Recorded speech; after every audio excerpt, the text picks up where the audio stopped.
Les interviews portraits par Le Lutin avec Emmanuel Michel. Marc Pecker, tu es enseignant dans le domaine de la spiritualité et du bien-être. Tu es aussi guérisseur. Et enfin, tu animes avec ton acolyte Barbara Catherine, à qui nous faisons un chaleureux coucou, l'émission sur Blog Talk Radio, La vie au-delà des opposés, qui traite essentiellement de l'enseignement d'Almine depuis environ 3 ans. Bonjour Marc. Bonjour Emmanuel. Ça va bien ? Oui, ça va. Bien. Bon, alors, je suis très heureux de t'accueillir ici. Merci. Je suis heureux d'être là aussi.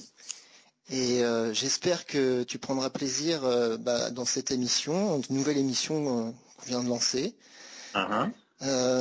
Donc, dans un premier temps, je voudrais savoir où tu as vécu, où tu es né, enfin, voilà, tout le début, ton enfance. Bon. Oui. Vaste question. Oui, on commence sur un bon dossier là. Je ne sais pas quelle partie je vais bien pouvoir sélectionner, mais voyons, compulsons ce fameux dossier. Oui. C'est une question qui est un petit peu, non pas délicate, mais quelque part c'est amusant pour moi parce que depuis quelques années, j'en suis revenu à remettre en question énormément de notions qu'on a tous tendance à considérer comme évidentes et acquises. Et s'il y a une leçon que mes années de vie m'ont apprise justement, c'est que je ne sais rien, en fin de compte. Oula. Ah, ça commence fort là. On vit dans un monde, littéralement, qu'on ne peut pas connaître. On ne peut pas connaître la réalité, on peut seulement l'interpréter. Avec notre regard, nos yeux. Avec la perspective, hein, tu vois. Je crois à ce stade de ma vie qu'on a tous un rôle fondamental à jouer dans l'univers qui consiste à trouver notre propre perspective unique sur la réalité, une réalité qui est un mystère éternel au bout du compte. Et donc, une notion que j'ai découverte ces dernières années et que j'ai trouvée tout à fait intéressante et fascinante est la notion des tunnels temporels. Parce que quand tu disais que je suis un enseignant spirituel, c'est vrai que la perspective mystique du monde est quelque chose qui me parle énormément et que je vis au quotidien depuis pas mal d'années déjà, depuis peut-être 20-25 ans. Mais beaucoup d'entre nous sont familiers avec la notion, premièrement, de réincarnation, c'est-à-dire le fait que on revient périodiquement dans le monde physique pour expérimenter tout ce qu'il a à offrir. Mais il est apparu au cours des dernières années et de manière croissante qu'il y a différentes manières d'arriver dans le monde physique et que tout le monde n'arrive pas par le processus entre guillemets classique et que nous croyons universel de la naissance. Alors là, je crois qu'on dévie un peu, mais je suis très intéressé là parce que tu racontes. Dis-moi un peu les moyens d'arriver sur cette terre justement. Eh bien, il y a le plus connu, bien sûr, qui est l'accouchement. Oui, normal. Oui. Bon, je ne vais pas décrire celui-là, je suppose que tout le monde a une idée plus ou moins basique de la manière dont ça fonctionne. Il est merveilleux d'ailleurs, enfin, c'est un moment merveilleux. Ça ne l'est pas toujours pour la mère qui accouche. Oui, mais d'accord. Mais disons que en soi, bon, là aussi, bon, c'est toujours... J'essaie toujours de me restreindre parce que chaque sujet qu'on aborde pourrait faire l'objet d'un long développement. Oui. Mais je vais laisser celui-ci de côté pour l'instant. Et donc, ce que je vais simplement dire pour le moment, c'est que depuis une vingtaine d'années, peut-être une trentaine d'années, je ne suis pas sûr, on a commencé à nous parler du processus que les Américains, initialement, ont appelé walk-in, qui veut dire littéralement marcher dedans. Et ce en quoi consiste le processus du walk-in, c'est un échange d'âme, on pourrait dire, un échange de conscience. C'est-à-dire que un accord est passé entre deux êtres dans les dimensions supérieures, Oui. pour que l'occupant actuel d'un certain corps physique cède la place à une autre conscience. Et donc l'autre conscience s'efface, elle est plus là, fini. Elle s'en va. Elle s'en va vivre d'autres aventures ailleurs, hein, dans le monde de son choix, dans la réalité de son choix. Et au moment précis où elle quitte le corps physique qu'elle occupait, l'autre être s'installe, non pas en tant que squatteur, mais c'est le nouveau locataire. Hein. Donc, Mais pourquoi il n'attend pas une nouvelle naissance? Pourquoi il prend un corps qui est déjà utilisé? Parce que c'est plus pratique pour toutes sortes de raisons d'avoir un outil, un véhicule qui est déjà fonctionnel. D'accord. Avec un certain contexte environnemental, tu vois, un certain contexte familial, social, à un endroit bien précis dans l'espace et le temps. L'être qui choisit de s'incarner de cette manière-là voit qu'il y a une opportunité pour lui de vivre certaines expériences et d'accomplir certaines tâches dans un certain contexte bien précis en occupant ce corps-là à un certain moment. Et donc, c'est un accord qui se fait entre les deux êtres dont on n'a pas conscience au niveau physique. Hein.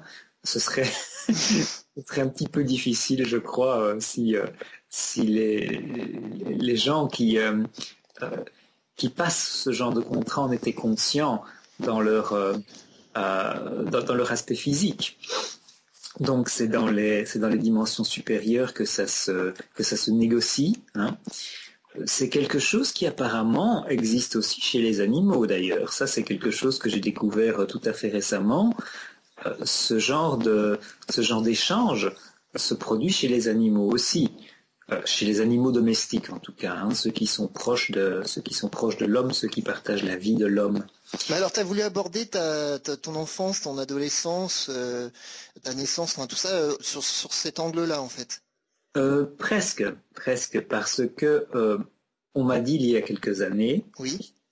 Et je dis on m'a dit, hein, parce que je suis vraiment tout à fait convaincu que je ne sais rien. Hein.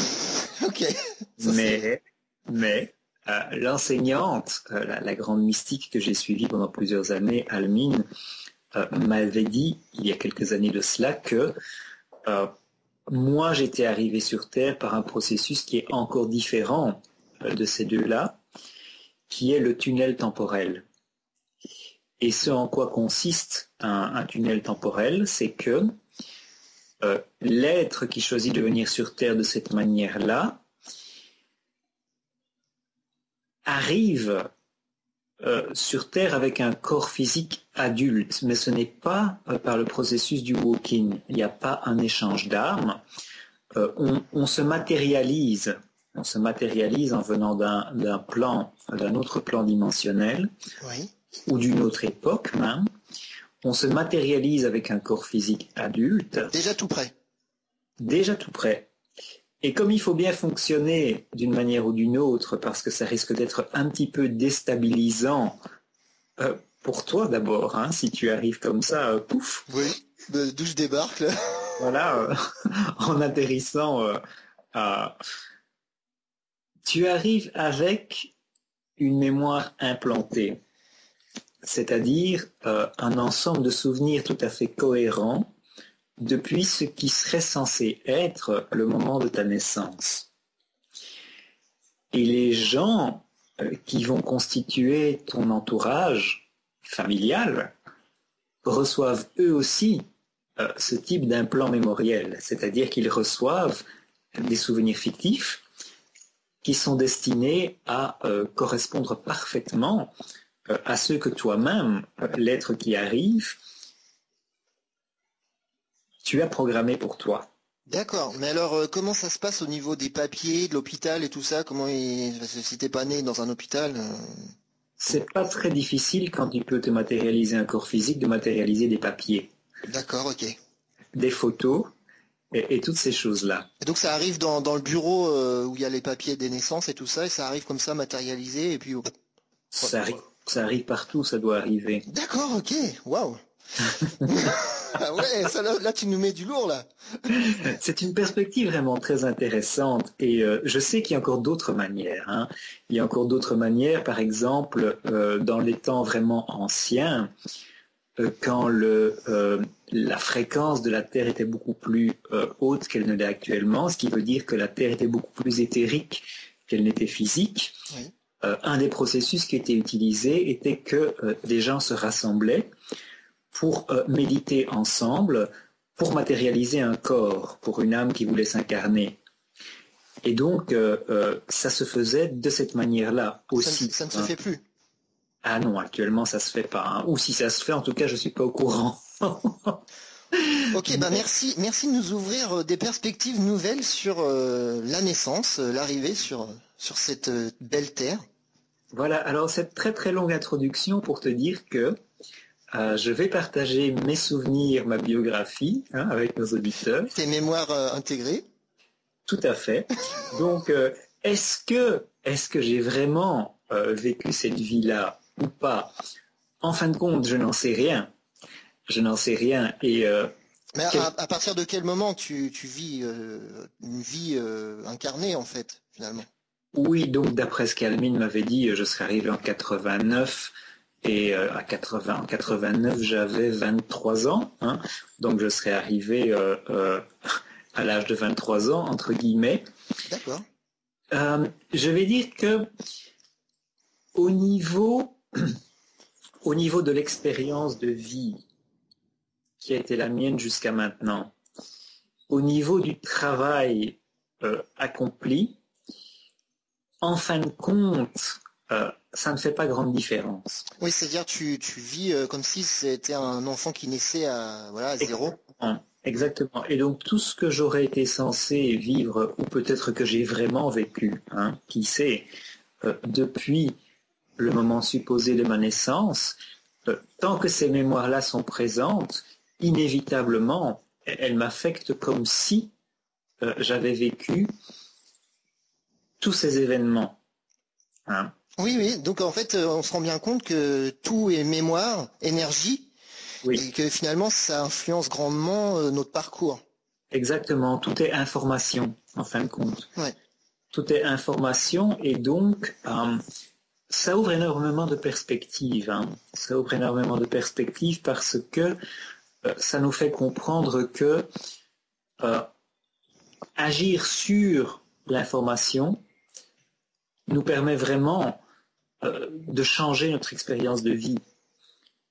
Quels que soient les souvenirs qu'on a, on peut altérer, affecter, réordonnancer, si tu veux, reconfigurer cette information pour générer une expérience différente dans notre présent. Mais bon, je m'égare un peu. Ah, mais non, c'est une très bonne... je garde ça de côté. C'est oui. Très intéressant. Donc, je vais revenir au commencement supposé. Donc, selon le scénario, je suis né en Belgique. Je suis né en Belgique, en région bruxelloise, en 1966. Et je ne peux pas dire qu'il y ait des choses extraordinaires à signaler au niveau de mon enfance. J'avais une sœur qui est toujours dans les environs d'ailleurs. Donc c'était une famille tout à fait classique. C'est marrant parce que tu parles au passé. Oui, parce que c'était, comment dire ça? Voilà. Ce passé-là est quelque chose de vraiment lointain pour moi. C'est-à-dire que ça m'apparaît comme une histoire avec laquelle j'ai peu de connexion, en ce sens que j'en suis très détaché. Et en fait, t'as pas eu le temps de créer de liens réels et... Ce que je peux dire en me basant sur mon expérience actuelle, je n'ai pas vu ma famille physique pendant longtemps. Hein.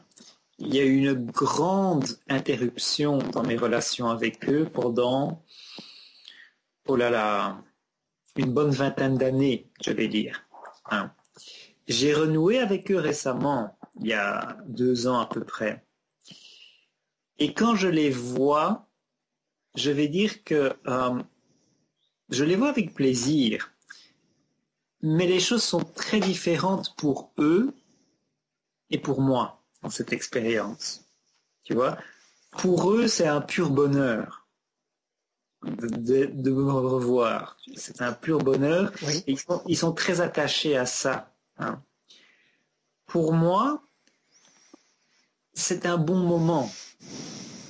C'est un bon moment, mais il n'y a pas tout le poids de cette histoire supposée ou réelle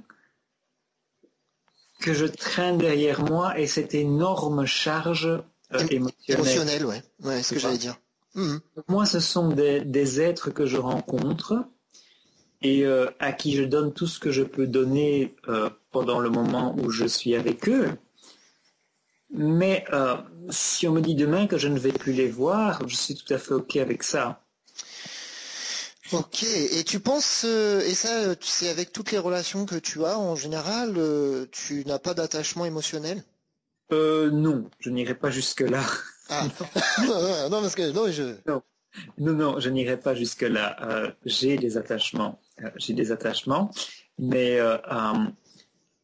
avec ma famille d'origine, ou peut-être pas d'origine, qui sait, mais avec ma famille d'origine, il y a un grand détachement qui n'est pas de l'indifférence,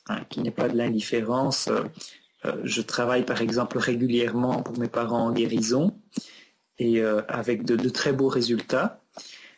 Mais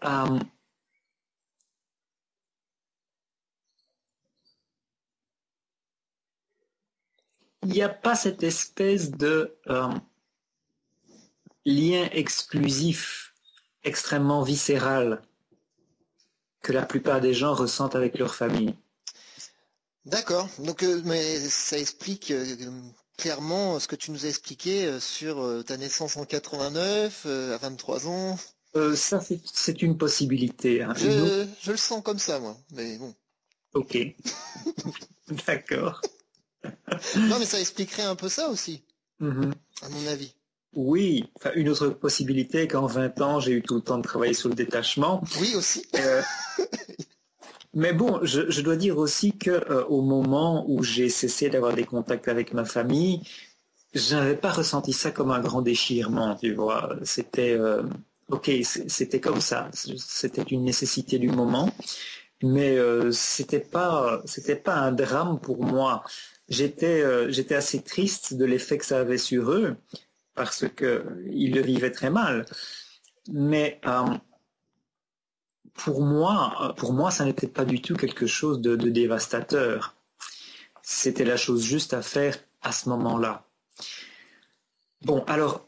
Tu es assez détaché de ta famille, donc t'as l'impression d'avoir vécu une enfance heureuse ou une enfance où les parents essaient de t'amener dans quelque chose? Oui, c'était une enfance décente. Hein. C'était une enfance tout à fait décente. Avec ses difficultés, avec ses tensions, ses moments de souffrance.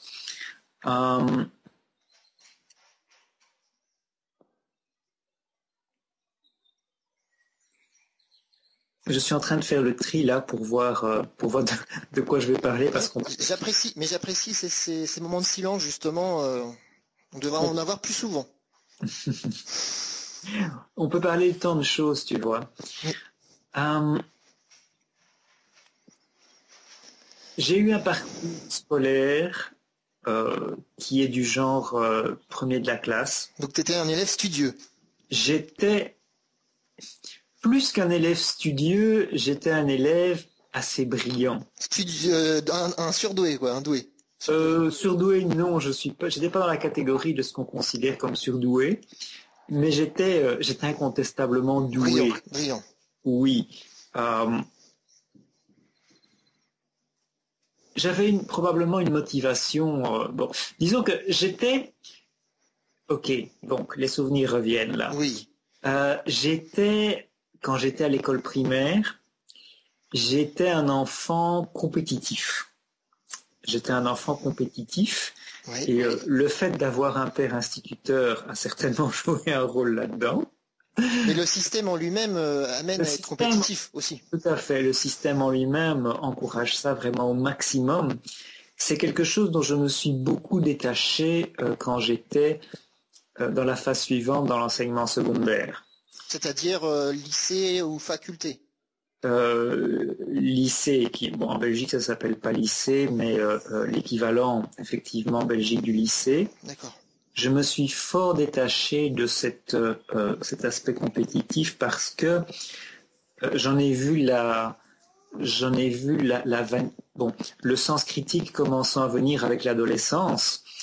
J'en ai vu la vanité, j'en ai vu les excès, j'en ai vu le caractère fondamentalement pervers, je dirais. Et à ce moment-là, tu sais, tu ressens vers quoi la vie t'appelle? Non. Non, c'était un grand point d'interrogation pour moi à l'époque et très inconfortable quelque part, comme la plupart des adolescents expérimentent, je pense. Hein. Oui. Cette incertitude, qu'est-ce que je suis censé faire? Vers quoi est-ce que je vais me diriger? Et on te guide, tes parents te poussent vers quelque chose ou les professeurs? Pas vraiment. À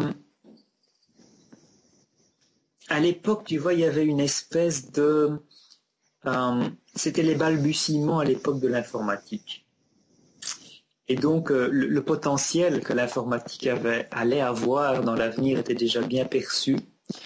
Et donc, comme moi, je n'avais pas de perception particulière de ce vers quoi j'allais me diriger, il y avait cette idée qui était dans l'air que si tu étais un ingénieur en informatique, eh bien, une espèce de chemin doré s'ouvrait devant toi et que le Saint Graal. le Saint Graal de l'employabilité et que donc ton avenir était assuré. Et donc, dans le courant de mes études secondaires, je me suis orienté vers ça, avec l'idée que à l'université, je pourrais peut-être tenter ce parcours-là. Oui. Mais vers la fin de mes études secondaires, il est commencé à devenir de plus en plus évident que les mathématiques, en fin de compte, j'aimais vraiment pas ça.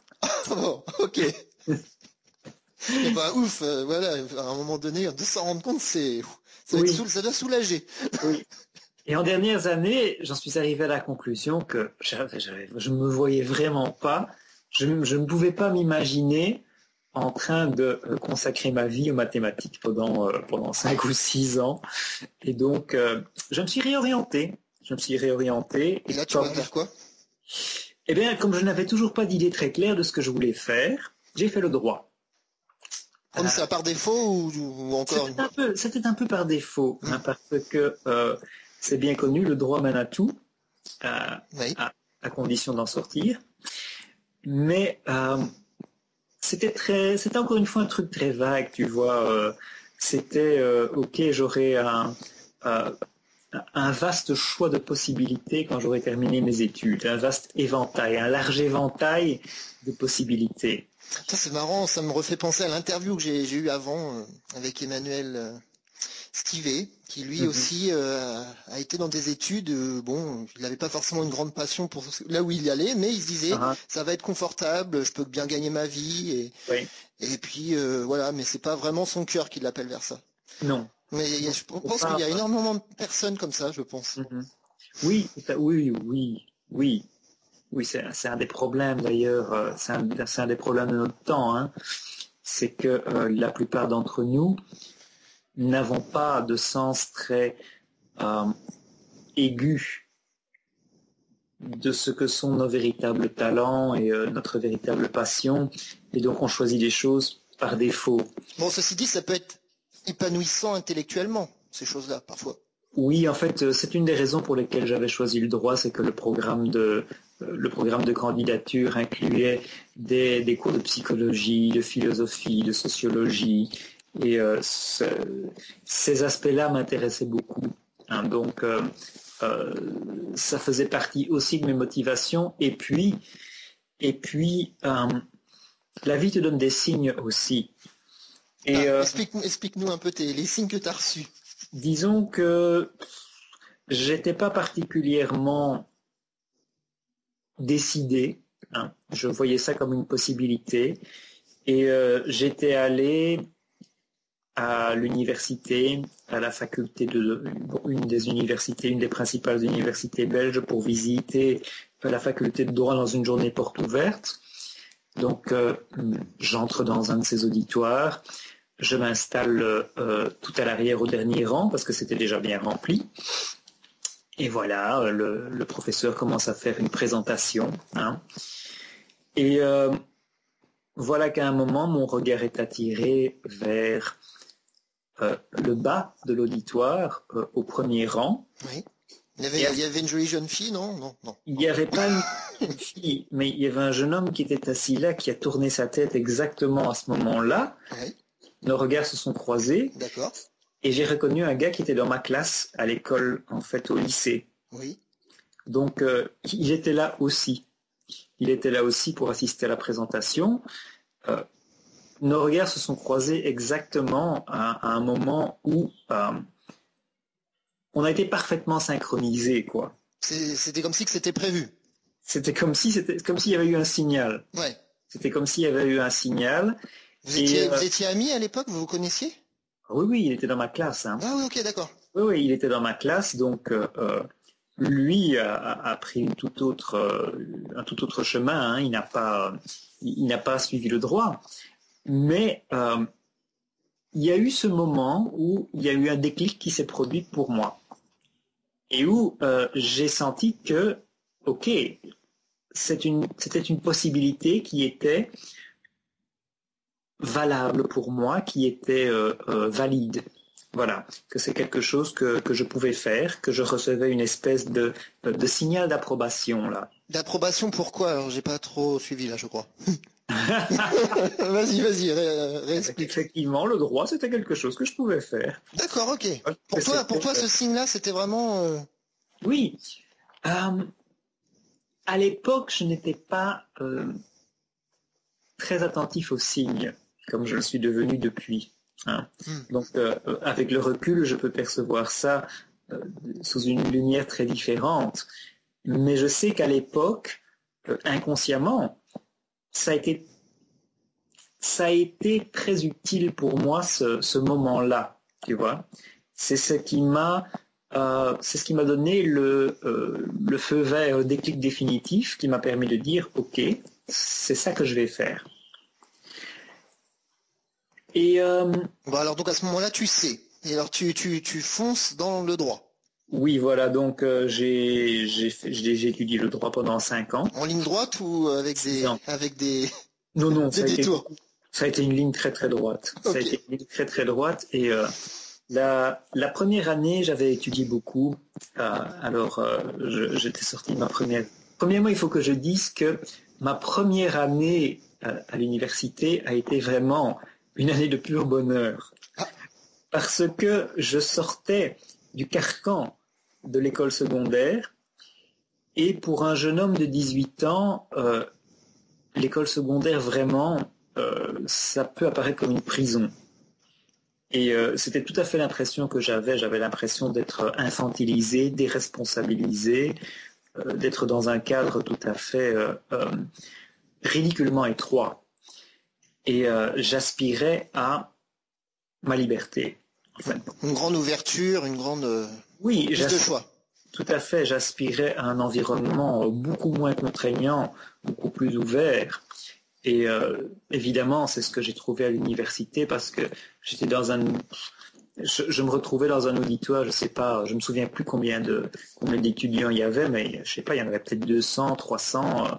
Donc, tu es noyé dans la masse. Tu es noyé dans la masse et tu as la possibilité de faire à peu près ce que tu veux. Hein. Donc ça, c'est quelque chose que j'ai beaucoup apprécié. Tu vas au bout du droit? Oui, je suis allé jusqu'au bout. C'est-à-dire combien d'années? 5 années, puis j'ai encore fait une année de spécialisation, donc ça a fait 6 ans. Mais sans passion particulière, tu vois. Le droit, c'est pas quelque chose qui me passionnait, mais c'est quelque chose que je ne trouvais pas difficile, parce que j'avais la structure, le genre de structure intellectuelle qui peut bien fonctionner pour le domaine juridique. Donc, c'est quelque chose que je pouvais manier avec aisance, je vais dire. Et donc, tu fais carrière dans le droit juste après tes études? Pas vraiment, en fait, pas vraiment. Mais ce qui est assez intéressant, c'est que comme on m'avait bassiné, on m'avait rebattu les oreilles en me disant que j'allais voir quelle différence énorme ça allait être l'université par rapport au secondaire, j'avais un peu avalé ça. Et donc, je croyais que ça allait être vraiment difficile. Donc, la première année, j'avais beaucoup étudié. Et quand on m'a décerné une grande distinction à la fin de l'année, je me suis dit, finalement, c'est pas nécessaire d'étudier tant que ça. Donc, les années qui ont suivi, j'ai beaucoup moins étudié. Mais bon, je m'en suis quand même bien sorti. En fait, tu t'es économisé, quoi. C'est ça que tu. Je me suis tout à fait économisé. Bon, alors du coup, tu avais plein d'énergie pour plein d'autres choses, j'imagine. Oui, disons que j'étais très orienté loisirs et j'avais surtout une vie culturelle très développée. Mais par contre, ma vie sociale, elle n'était pas très développée. Tu vois, j'étais quelqu'un j'étais quelqu'un d'assez solitaire. J'avais peu de contacts. J'avais peut-être 3 ou 4 étudiants avec qui j'étais en contact vraiment étroit pendant ces années. Tu l'expliques comment ça Je l'explique comment. J'avais du mal avec le monde physique, je vais dire. J'avais du mal avec le monde physique et j'avais tendance à l'éviter. J'avais tendance à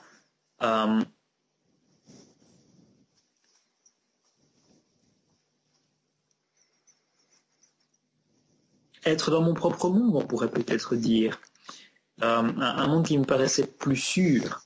Tu parles peut-être parce que moi je peux t'en parler parce que moi j'ai souvent été dans mon monde, mais pas assez enraciné. Ouais. Donc du coup c'est vrai que moi aussi dans mon cas j'ai souvent été coupé des autres et j'étais souvent isolé. Ouais. Donc voilà, à un moment là j'ai décidé de m'enraciner un peu mieux et j'ai l'impression que ça fait du bien quand même. Alors je sais pas si c'est de cet ordre-là. L'enracinement est quelque chose avec quoi je me suis débattu pendant très longtemps. Hein. Un de mes principaux souvenirs de mon enfance, de la réputation que j'avais en tant qu'enfant, j'étais Marc le distrait. Ah oui. Parce que toujours dans la lune. C'est vrai, mais j'étais très très très distrait. Hein. Dans la lune, ce sont 3 petits mots que j'entendais extrêmement souvent. Oui, mais moi aussi je l'ai entendu. Et incontestablement, tu vois, un jour par exemple, j'étais gamin et tous les matins j'allais à l'école avec mon père, parce que mon père, comme je l'ai dit, était instituteur, donc il travaillait à l'école. Et un matin, entre la maison et l'école, je me suis aperçu à un certain moment que j'avais oublié de mettre mes chaussures. Donc j'étais en pantoufles. Pas mal. Non, mais moi ça m'est arrivé aussi, un t-shirt à l'envers, ça c'était souvent ça. Maison. Comme on n'avait plus le temps de retourner à la maison, je suis allé à l'école en pantoufles. Oui. Alors, ça a été humiliant ou ça a été tu y es allé puis voilà. Non, c'était bon. C'était plus comique qu'autre chose. Hein. Oh, tant mieux. Vaut mieux le prendre comme ça. Mais moi j'allais avec un t-shirt à l'envers, ça m'arrivait souvent ça. Ou un pull à l'envers. Bon, enfin voilà, petite parenthèse enracinement, donc. Voilà. Donc ça m'a pris pas mal d'années en fait. Ça m'a pris pas mal d'années pour m'investir plus profondément dans le monde physique. Et c'est assez intéressant d'ailleurs parce que quand j'ai renoué avec mes parents il y a 2 ans, je suis allé chez eux. Ma mère est une personne qui met des photos partout. Leur appartement est tapissé de photos, il y en a dans tous les coins. Elle aime bien capturer l'instant. Oui, elle aime bien surtout avoir les images de sa famille autour d'elle, ça la sécurise, je crois. D'accord. Et j'ai vu une photo qui avait été prise à l'école quand j'étais enfant, justement, où je suis à côté de mon père. Et on voit tout de suite la différence entre lui et moi. Parce que moi, j'ai pas l'air d'être là, tu vois. Oui. Alors, soit ça confirme effectivement le fait que, comme Almine me l'avait dit, je n'étais littéralement pas présent à cette époque-là. Ou alors, ça veut dire que j'étais très peu présent dans mon corps physique. C'est un des deux. Mais on voit tout de suite le contraste entre mon père et moi est absolument frappant. Et bon, ça m'a été confirmé d'ailleurs, hein, parce que je les ai visités, je les ai visités une fois avec mon compagnon. Oui. Et il m'a dit, oui, effectivement, on voit bien, t'es pas là. T'es pas là. Donc, c'est assez intéressant. Donc, fin de mes études universitaires, la dernière année. Tu deviens avocat. Non, je n'ai jamais été avocat. Ok. Ça, c'est une voie qui m'a vraiment jamais attiré. Non, avocat, mon Dieu, on travaille beaucoup trop comme avocat. Donc, Non, mais là, je dis le cliché. Enfin, c'est la chose à laquelle on pense tout de suite. Oui, tout à fait. Mais ça, le barreau est une voie qui m'a vraiment jamais attiré, absolument jamais. Et Alors, qu'est-ce que tu fais? dernière année de mes études secondaires arrive à un instant assez intéressant qui est celui de mon éveil spirituel. D'accord. Donc, selon les interprétations, c'est le moment où j'ai commencé à être réactivé spirituellement, ou bien, interprétation alternative, c'est le moment où je suis arrivé par le tunnel temporel. Mais je sentais que je me dirigeais déjà vers ça depuis quelque temps. Hein. Je pouvais voir que je commençais à vivre les prémices de cette ouverture-là. Mais comment ça se matérialisait Par un livre. par un livre? Par un livre. J'étais, pendant la période d'examen de ma dernière année de licence en droit, et dans le journal, je vois qu'il est question d'une émission qui va passer à la télévision ce soir-là, où une dame va être interviewée qui a fait publier un livre qui s'appelle Dialogue avec l'ange. Et il s'agissait d'un livre qui était en fait une compilation de retranscriptions de communication qu'un groupe de 4 amis avait eu avec des anges en pleine Seconde Guerre mondiale, dans un contexte très dramatique en Hongrie. Ça a très mal fini pour 3 d'entre eux d'ailleurs, ils ont fini dans les camps d'extermination. Mais la survivante du groupe est celle qui, 30 ans plus tard, je crois, a fait publier ce livre, Dialogue avec l'ange, qui depuis a été traduit dans de nombreuses langues. Donc tu dévores ce livre? Oui, absolument. C'est un livre très puissant. C'est un livre très puissant et il m'a fait un effet extraordinaire. J'ai eu un profond sentiment de reconnaissance. C'est-à-dire un sentiment de « Ah !» C'était ça. C'est ça, enfin. Enfin, c'est ça. C'est un peu comme si j'avais trouvé l'extrémité du fil d'Ariane dans le labyrinthe de Minos. Le sentiment de pouvoir tenir ce fil dans ma main et d'avoir un fil conducteur dans le labyrinthe de la vie, c'est exactement ça. Et bon, ça a été un commencement pour moi, ça a été un commencement parce que après ce livre-là, j'en ai découvert beaucoup d'autres et j'ai commencé à entrer en contact avec des gens dans le milieu, comme on disait à l'époque, du Nouvel Âge, Oui. À Bruxelles. C'est quoi le Nouvel Âge en quelques mots? Le Nouvel Âge est une mouvance, pourrait-on dire, une tendance sociale qui est basée autour de l'émergence d'une spiritualité libre, d'une spiritualité en dehors des religions.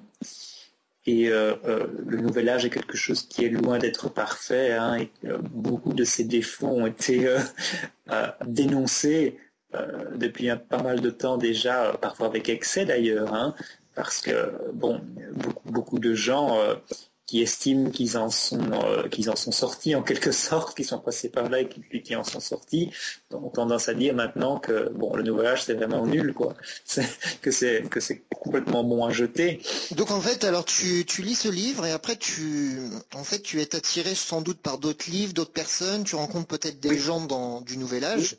Oui, j'ai commencé à en rencontrer beaucoup et ça a été la première fois que j'avais une véritable vie sociale en fait. Parce que, comme je t'ai expliqué, j'avais tendance à être beaucoup dans ma bulle, oui, jusqu'alors. Et là, tu t'ouvres. Là, ma foi, ma bulle s'est mise en expansion considérable. Et je me suis retrouvé avec un réseau d'amis vraiment très étendu. Et j'ai vécu cette étrange expérience d'être quelqu'un de populaire. Waouh, comme ça a été vite. Disons, j'étais très apprécié, oui, j'étais très apprécié, et j'avais ce grand réseau d'amis, de connaissances. Par contre, professionnellement, ça a complètement changé la donne pour moi. Oui, donc qu'est-ce que tu faisais pour vivre entre-temps? Parce que si tu vas par là, tu faisais quoi entre deux?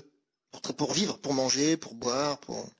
Très honnêtement, pendant 2 ans, 3 ans peut-être, je ne me rappelle plus exactement. Attends, je pourrais calculer ça. Donc de 90 à... Bon, ça a bien duré un peu plus de 2 ans quand même, hein, oui, un peu plus de 2 ans. J'ai vécu chez mes parents, en fait. J'ai vécu chez mes parents et je faisais rien de bien précis. J'étais en attente. Parce que une des choses, un des éléments vraiment nouveaux, fondamentaux, essentiels, que j'avais tiré de cette activation, de cette réactivation spirituelle, était que j'étais sur Terre pour une raison bien précise. Et donc, je voulais découvrir ce que c'était et je voulais m'orienter professionnellement en conséquence. Je ne voulais pas faire n'importe quoi. C'est une perspective comme une autre, hein, parce que, on peut dire que on peut réellement trouver un certain niveau d'épanouissement dans n'importe quel travail, en fait. Oui. Si on choisit de s'y investir vraiment avec le cœur.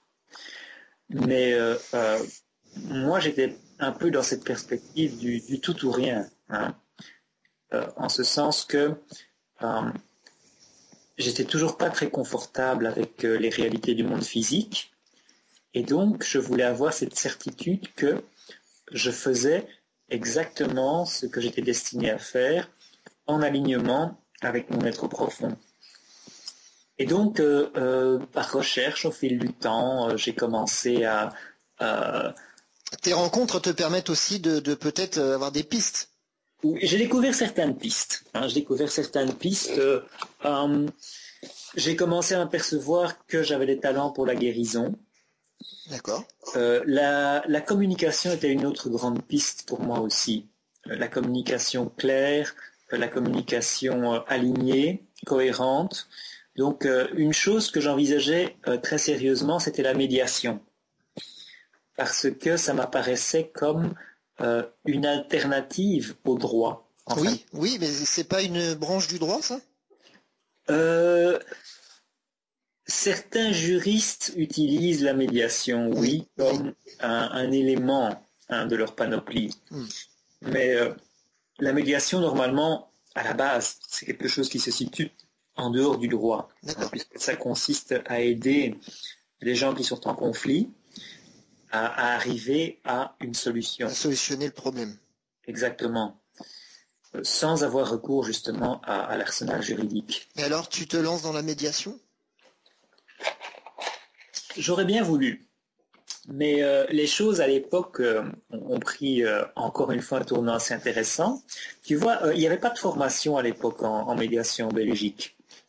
Donc ce que j'ai fait, c'est que je suis allé passer quelques mois dans une association à Londres qui faisait de la médiation de quartier, Oui. où j'espérais avoir une formation sur le terrain, mettre mes doigts dans le cambouis et retirer une expérience pratique de la médiation. C'est à ce moment-là que tu commences un peu à voyager. J'avais déjà voyagé un peu, avant, notamment j'étais allé 3 fois dans la communauté spirituelle de Findhorn en Écosse. En Écosse. Qui est je ne sais pas comment ça a évolué depuis, mais à l'époque c'était un endroit vraiment extraordinaire. Une belle communauté. Oui, vraiment très très stimulant, avec une énergie vraiment très très puissante et très belle, très ancrée dans le cœur. Et là j'avais vécu des expériences vraiment vraiment fortes. Qui t'ont reconnecté avec ton toi intérieur, enfin ton toi supérieur peut-être. Ça m'a certainement aidé dans cette direction-là. Tu vois, ça m'a donné un coup d'accélérateur. Ok, et donc alors, on va pas trop se disperser parce qu'il reste pas forcément beaucoup de temps pour l'interview. Il faut qu'on arrive au bout. Oui, j'ai tendance à parler beaucoup. Oui, bah moi aussi. Donc alors, oui.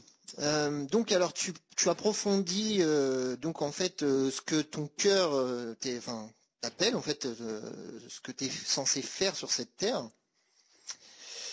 Et alors tu découvres de découverte en découverte, tu découvres quoi alors?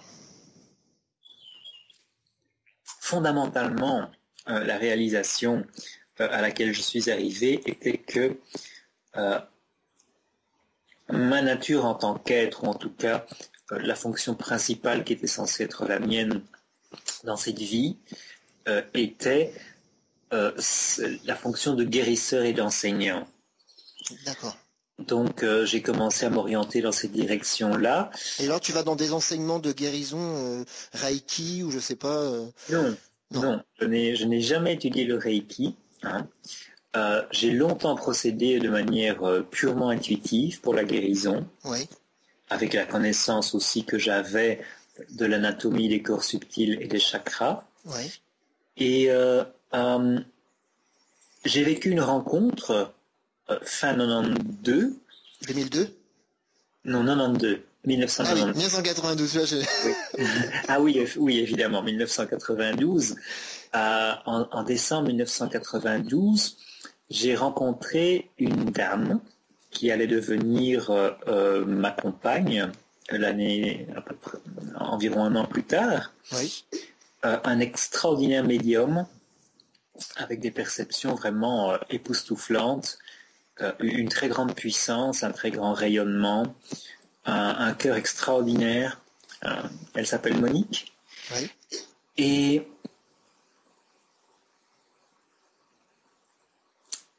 j'ai été en relation avec elle pendant, je ne sais plus exactement combien d'années, mais ça devait faire facilement 12 ans, je crois.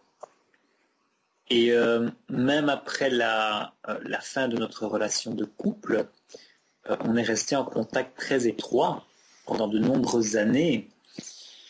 Je continue à habiter tout près de chez elle, en fait. Et alors cette rencontre, cette relation, elle t'a apporté quoi dans ta vie? Ça a permis beaucoup de choses? Ça a joué un rôle absolument essentiel à bien des niveaux. Ça n'a pas été facile du tout, ni pour elle ni pour moi. Je vais dire que les messages qu'on avait reçus des autres dimensions quand on a commencé cette relation nous disaient qu'on allait rencontrer énormément d'opposition et d'opposition très intense. Parce que, d'après les êtres qui nous transmettaient ces messages, il y avait un potentiel d'illumination tellement grand dans notre réunion que ça déplaisait fortement à certaines forces et que donc elles mettraient tout en œuvre pour empêcher cette réunion de se vivre. Et effectivement, c'est quelque chose qui s'est tout à fait vérifié. Dans notre expérience, on a eu énormément d'opposition de toutes sortes, aussi bien intérieures qu'extérieures. Oui. Et donc, ça a été pas évident du tout, ni pour l'un ni pour l'autre. On est restés ensemble pendant toutes ces années parce qu'on est une paire de sacrés têtus. Mais on a vraiment pas mal ramé. C'était une autre époque aussi, je vais dire.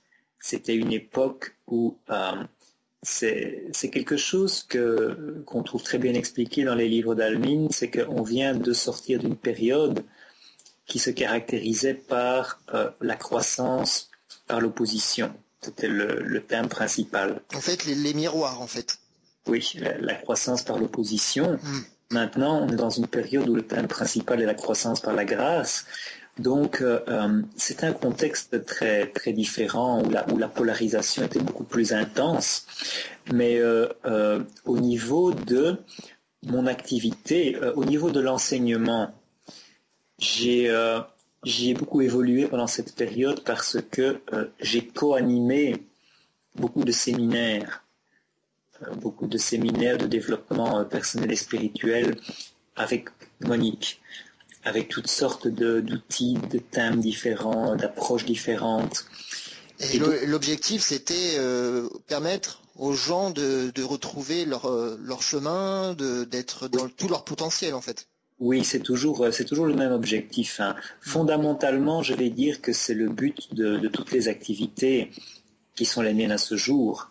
C'est de permettre aux gens de découvrir leur connexion avec leur essence divine et d'exprimer cette connexion dans leur vie quotidienne de manière toujours plus intense, plus belle, plus créative, plus profondément ressentie, en les libérant de toutes les couches de programmation, de traumatisme qui peuvent interférer avec cette connexion et avec cette expression.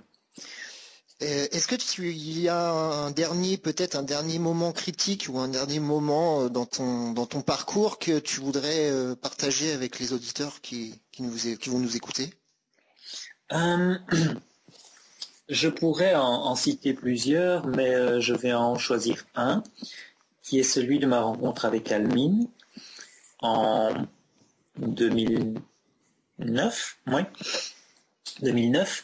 Donc, ça a été aussi un de ces moments, comme quand j'ai découvert le dialogue avec l'ange et comme quand j'ai rencontré Monique, où il y a une reconnaissance qui se vit à « Ah oui, c'est ça.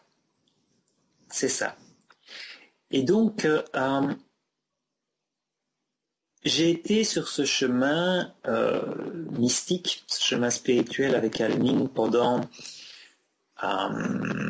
4 ans, 5 ans environ. Oui. Et dans tout ce que ça m'a apporté beaucoup. Et notamment certains outils que j'utilise et que j'enseigne encore actuellement, comme Belvaspata, la guérison du cœur, comme Devi Sattva Yoga, le yoga de l'illumination, ou les respirations sacrées d'Arasatma, toutes sortes d'outils spirituels extrêmement puissants, outils d'éveil, outils de guérison.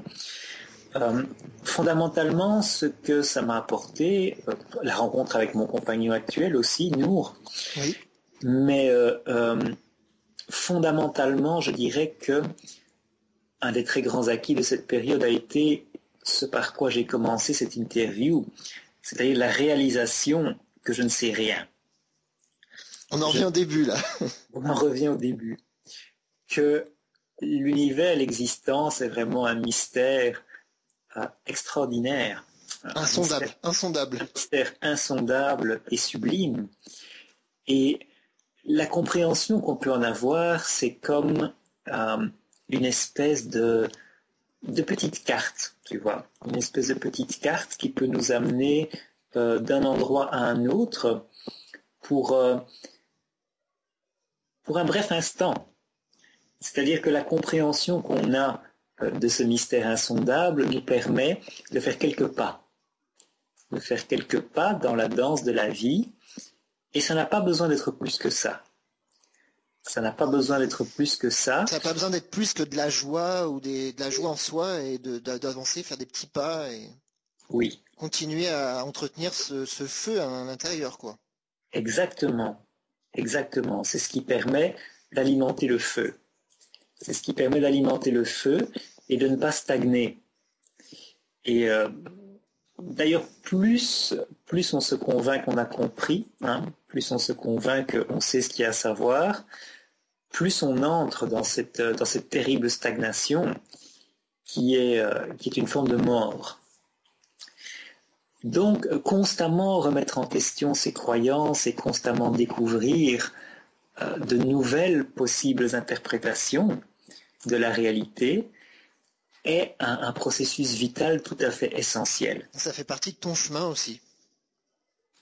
Oui, tout à fait. Maintenant, bon, comme en toute chose, il y a un certain équilibre à atteindre. Si on change sa vision du monde toutes les semaines, c'est quelque chose de très déstabilisant.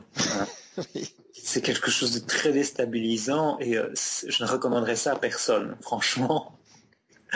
Donc, il y a quand même un minimum de stabilité à vivre. En ce sens, il y a une voie à choisir. On sait que ce n'est pas la vérité absolue, mais on l'explore. On l'explore. On l'explore et on essaie de l'explorer aussi profondément et aussi passionnément que possible. Et tu crois qu'il peut y avoir à un moment donné, on trouve notre voie. Par exemple, moi j'ai découvert que c'est la communication. Oui. Est-ce que je l'explore, etc. Et c'est possible qu'à un moment donné, je me rende compte, j'ai envie de faire autre chose. Absolument. Et ça, on peut explorer plein de choses différentes qui vont rien avoir entre elles, en fait. Ah oui, tout à fait. Et c'est même quelque chose que j'observe de plus en plus. Ce sont des gens qui changent d'orientation dans leur vie, au niveau de leur activité, qui changent d'orientation et qui peuvent changer d'orientation plusieurs fois. Donc il n'y a pas de destinée, en fait. Il n'y a pas de j'étais destiné à faire ça. Je crois qu'il y a des possibilités. Je crois qu'il y a des possibilités et je crois qu'il y a une multiplicité de possibilités. Et que celle que tu vas choisir n'est pas forcément 100% écrite au départ, tu vois. Oui. C'est une question de résonance dans l'instant. C'est une question de résonance dans l'instant. On ne peut pas prévoir avec une certitude absolue avec laquelle de ces possibilités tu vas expérimenter la résonance la plus forte. Parce qu'il y a trop de facteurs qui entrent en considération pour ça. Mais je vais dire que parmi toutes les possibilités qui existent, la voie qui est à suivre, c'est celle qui te donne le plus d'inspiration. Donc, ce qui t'inspire le plus aujourd'hui, c'est ta voie. On peut résumer ça en cette phrase, ouais, je suis d'accord. Oui. Ce sera peut-être quelque chose de complètement différent dans 10 ans, mais aujourd'hui, c'est ta voie, parce que c'est ce qui t'inspire le plus. C'est ce qui t'anime le plus. Je voudrais revenir sur les reprogrammations de mémoire. Oui. Alors ça, c'est un sujet extrêmement intéressant pour les gens qui ont l'impression de stagner, de ne pas avancer, qui ont l'impression d'être perdus et puis de se sentir pas forcément bien, de mal vivre en fait la montée en puissance des énergies actuellement. La reprogrammation des mémoires, est-ce que tu as des choses à dire à ce sujet? Oui, il y a énormément d'outils pour ça. Il y a énormément d'outils pour ça. Est-ce que tu penses qu'à notre époque, c'est quelque chose d'indispensable? Oui, tout à fait. Parce que c'est une période qui offre énormément d'opportunités. En ce sens que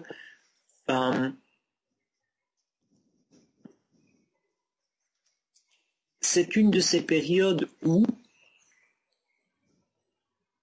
toutes les situations, tous les schémas non résolus du passé se présentent pour trouver leur résolution, justement. Donc c'est une période qui présente un énorme défi, mais aussi une énorme opportunité. C'est un peu comme si on mettait tout dans un entonnoir et que nous, on se trouvait en dessous de l'entonnoir. Et donc... on est gavé là. On reçoit tout. On reçoit tout. Donc, effectivement, ça me paraît quelque chose de tout à fait essentiel aujourd'hui de travailler les mémoires du passé, en particulier tout ce qui est de l'ordre du non résolu. Et tu penses qu'il faut les regarder en face, il faut les vivre et les regarder en face et pleurer? Ça, c'est une idée. Ou alors il suffit simplement d'utiliser des outils. Oui, parce qu'il y en a trop. Il y en a trop. Les vivre tous, je ne crois pas que ce soit humainement possible. On peut combiner quelques outils. On peut combiner quelques outils, oui. On peut combiner quelques outils. Et par exemple, Belvaspata, la guérison du cœur, est une extraordinaire technique de guérison qui donne des résultats tout à fait remarquables dans l'effacement et l'harmonisation des mémoires du passé. Et on n'a pas forcément besoin d'être conscient de toutes ces situations, de toutes ces vieilles mémoires, parce que là aussi, il y en a beaucoup trop. On serait complètement submergé. On n'est pas obligé de revivre ces choses-là et puis de les faire remonter et puis de souffrir. Non, absolument pas. Donc on n'est pas obligé de revivre, on n'est pas obligé non plus de savoir de quoi il s'agissait. Hein. Oui. C'est quoi alors, si tu devais résumer en une phrase, c'est quoi le travail que tu recommanderais à nos auditeurs pour travailler sur leur mémoire? Il y a beaucoup de possibilités qui sont offertes aujourd'hui. Hein. Il y a toutes sortes d'outils qui émergent presque quotidiennement. Ah oui. Mais moi, pour parler de ceux que je connais le mieux, je vais dire que Belvaspata, pour moi, est vraiment une voie royale. Donc, avoir des séances de Belvaspata avec un praticien ou se faire initier soi-même à Belvaspata est quelque chose que je recommande très très chaleureusement, parce que j'en ai expérimenté les résultats pour moi-même, j'en ai vu les résultats sur d'autres aussi. C'est quelque chose qui change la vie à un niveau très profond et qui rend les gens beaucoup plus légers, parce que ça les débarrasse d'une énorme quantité de bagages qui se trimballent sans forcément en avoir conscience. Donc, c'est quelque chose qui nous permet d'être beaucoup plus en contact avec notre potentiel, de vibrer au diapason, je dirais, du champ de la création, parce que tout ce qui interfère avec cette résonance est progressivement nettoyé. D'accord. J'ai une dernière question. Oui. Donc là aujourd'hui tu es plutôt tu es guérisseur, tu aides les gens à retrouver le chemin de leur cœur, le chemin. Et comment tu te vois dans les mois, les semaines, les mois, les années qui viennent? Tu te vois faire quoi? Je me vois être en expansion dans mon activité. C'est-à-dire que je donne déjà actuellement des séminaires, des webinaires, des séances individuelles aussi, que ce soit par Skype, par téléphone ou en face à face. Mais je me vois en expansion dans cette activité-là, au sens de donner des séminaires, voyager. Hein, c'est quelque chose que je fais déjà. Tu aimes beaucoup voyager? J'aime beaucoup voyager, c'est une de mes activités préférées, c'est le voyage. D'accord. Voilà, dans tous les sens du terme? Oui. Donc si je peux accorder le moindre crédit à mon horoscope, hein, à ma carte du ciel, je suis Sagittaire. Donc le voyage, c'est quelque chose qui m'anime vraiment beaucoup. Et donc voyager, c'est quelque chose que je fais notamment pour donner des séminaires. Donc, j'ai déjà donné assez bien de séminaires à l'étranger. C'est quelque chose que je vois en grande expansion pour les prochaines années. Hein. Donc, je vois mon activité d'enseignant, de conférencier, de guérisseur prendre une ampleur toujours croissante. Il y aura au minimum un livre qui sera publié. Donc, tu es bientôt auteur. Exactement, je serai bientôt auteur. Je voulais dire autre chose. Oui, j'ai déménagé récemment en fait. J'ai déménagé de Belgique en Angleterre. Donc maintenant, je suis installé pas loin de Cambridge, donc la ville universitaire de Cambridge. Je suis installé dans une petite ville qui s'appelle Ely, où il y a une cathédrale absolument extraordinaire, une des 3 plus grandes cathédrales d'Angleterre. Nous, on a celle de Chartres. Nous. Tu habites près de Chartres? Bah oui, pas très loin. Donc, moi, je suis quasiment à l'ombre de la cathédrale, ici, là où je vis. Oui. Et c'est un endroit, pour moi, qui est un petit coin de paradis. Hein. Je dis que les quelques visiteurs que j'ai eus ici jusqu'à maintenant ont été enchantés par l'énergie du lieu. C'est une énergie ici qui est très raffinée, très douce, très amicale quelque part, très agréable vraiment. Et donc toi tu consultes à domicile, Je consulte à domicile ou par Skype. Ou par Skype. Donc si un de tes auditeurs veut prendre contact avec moi, je vais donner mon adresse email. Oui, vas-y.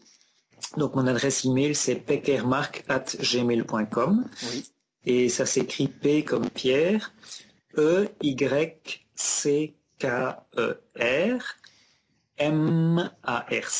donc pekermark@gmail.com. Est-ce que tu as un site internet? J'ai un site internet, je vais avoir quelque chose de beaucoup mieux dans quelques temps. Oui. Mais j'ai un site internet que j'ai utilisé pendant quelques années qui est belvaspata.unblog.fr. Donc Belvaspata s'écrit B comme bébé, ELVASPATA, belvaspata.unblog, donc comme un blog, unblog.fr. Et donc sur ce site, on pourrait y trouver tout ce que tu proposes pour guérir, pour se réaligner, pour... Pas tout, mais ce que je propose en Belvaspata, oui, on peut le trouver sur ce site-là. D'accord. Ok, est-ce que tu veux ajouter quelque chose, une phrase inspirante pour nos auditeurs? Découvrez votre passion et suivez-la. Ça, c'est une belle phrase. Inspirant. Cette émission est maintenant terminée. Un grand merci. Vous êtes de plus en plus nombreux à l'écouter, à partager ou plus simplement l'aimer. Petit résumé, où nous trouver? Sur notre site internet www.emmanuelmichel.fr, sur notre page Facebook, le lutin.emmanuelmichel, et sur Twitter, Emmanuel Michel. Voilà, cette émission est terminée. Je vous souhaite une très belle journée à vous. Au revoir Marc. Au revoir Emmanuel. À bientôt.